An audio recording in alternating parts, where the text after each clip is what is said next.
Hello viewers, অবশেষে পেয়ে গেলাম আমার সেই কাঙ্ক্ষিত কোরিয়ান সামবায়ের মির আই ক্রিম। তো দারাজ থেকে এটা আমি কিনেছি। তো প্রথমে এটা আনপ্যাক করলাম। ওভারঅল প্যাকেজিংটা আমার কাছে ভালো লেগেছে।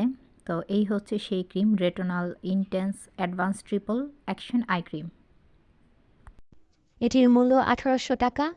আর এটার কাজ হচ্ছে আপনার অ্যান্টি এজিংয়ের কাজ করবে এবং ডার্ক সার্কেল দূর করবে এবং চোখের নিচে যে কুঁচকে যাওয়া সেটা দূর করবে, কারণ এটাতে আছে রেটিনল এবং আরও কিছু উপাদান যেগুলো খুব ভালো কাজ করে। তো পণ্যটিও অরিজিনাল। তো চলুন দেখা যাক ভেতরের টেক্সচারটা কেমন। তো টেক্সচারটা আমার কাছে খুবই ভালো লেগেছে এবং স্মুথ। এটা সাধারণত তারা বলেছে রাতে ব্যবহার করতে, কারণ এটাতে রেটিনল আছে, আর দিনে ব্যবহার করলে অবশ্যই সানস্ক্রিন ব্যবহার করতে হবে।